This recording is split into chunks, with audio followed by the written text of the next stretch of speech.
the hole gets bigger and bigger and bigger unless they discover how they fill the hole. And the trouble is, we've got a society that teaches us that we fill the hole from the outside.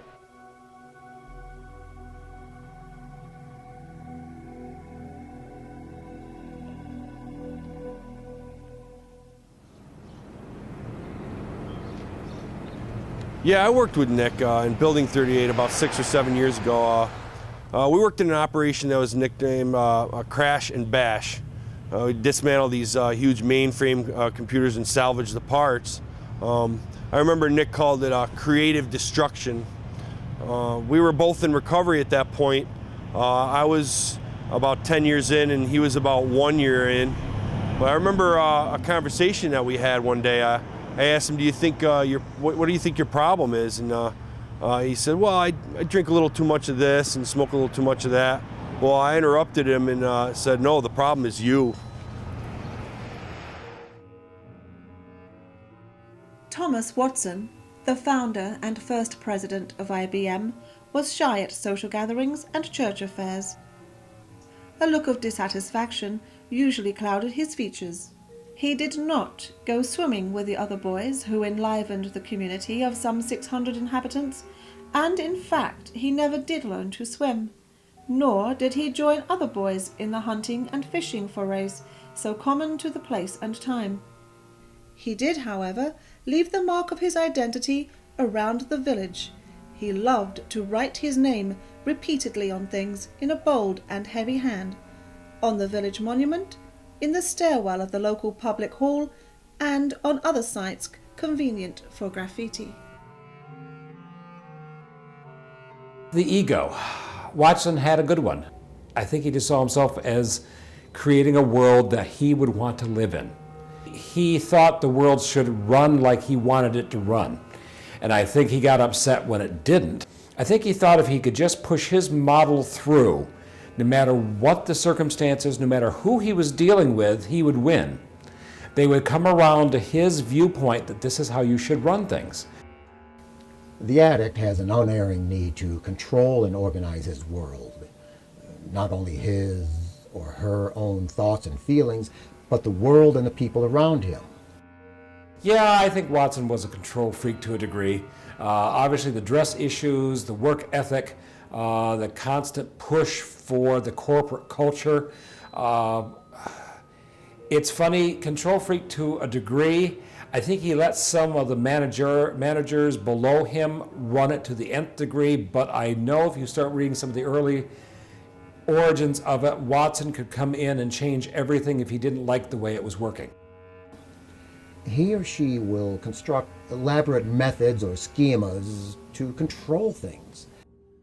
I think he realized he created an entire corporate culture where they knew they were on top of the world. They were number one. They were number one here in Endicott. They were number one in Broome County. They were number one in New York State. They're number one in the country for the sales and the types of product lines. And it just generates, in their mind, even bigger and greater things. If we can do this, we can do that. And when reality begins to deviate from the schemas, the addict will begin to lie, not only to others, but to himself. It's that euphoria that the addicts get. You know, they've taken the recreational drug and they've got that absolute high, and nothing can touch them. They're invincible, they're immortal, which is why usually those are the ones, when they get to that point, they also go over the edge. There's problems, don't worry about those. We'll go around those problems because they'll go away on their own because we're building bigger and bigger. And then when all of a sudden the problems pull out and there's no foundation, that's what unfortunately happens. Yeah, you ignore the weaknesses. The weak links are ignored because you can, because you're so big and you're so good at that point. You don't see that down the line these weak links are going to get together and the whole thing is going to fall apart. They were on top of the world. The money was good. The employees were happy.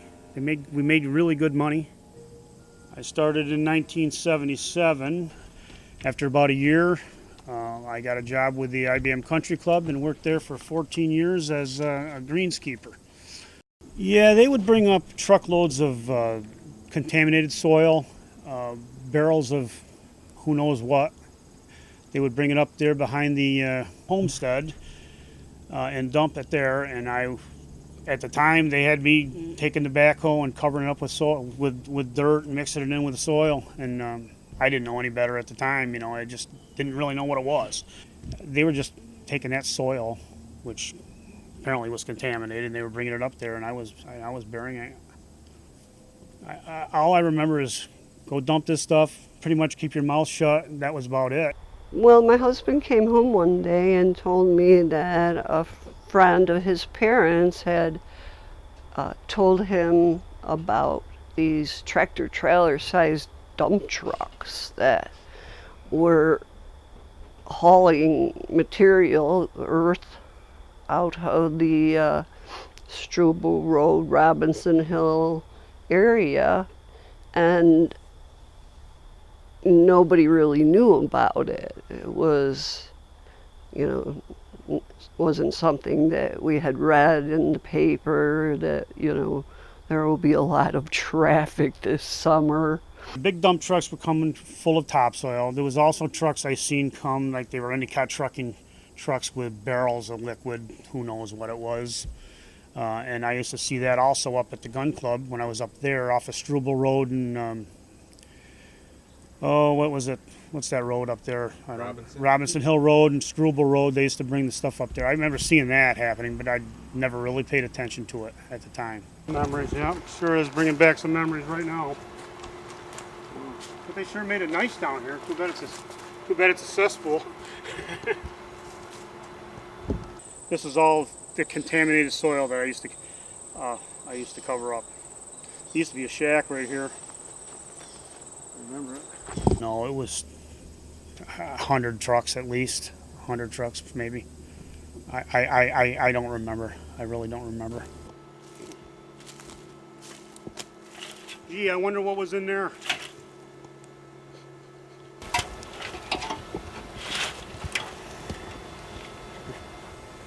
I know it was all one summer, pretty much all one summer. I don't remember if it went into 2 years or not, but it was definitely all for one big summer. All summer that year, we noticed these trucks, and I never went and followed one. It wasn't anything that I thought about much other than hearing about it. So that must have been in the early 80s. And then about a decade later, my daughter got leukemia. And, the doctor said there's no way to tell how she got it. As kids, we played. We played in the woods, we played with our close neighbors, but we didn't go very far. We went back in the woods. And in the woods, there was a creek, and the creek was between Struble and Sally Piper, and we did tons of playing back there. And I would walk between my house and my best friend's house that was on Struble, and we would play. And then when I got sick, I was 16 years old. I mean, I can remember the day of it. I can remember how the weather was. I can remember that it was raining. I can remember what I was wearing, black sweats, a red sweatshirt. I remember that my brother was at an orthodontist appointment. My dad had to take me to the doctors, go drop him off, go pick up me, get me admitted to the hospital. Then I had to wait in a room in the hospital alone. My mom was on her way from work. My dad had to go pick up my brother, and I sat there alone, waiting, thinking, what's going on,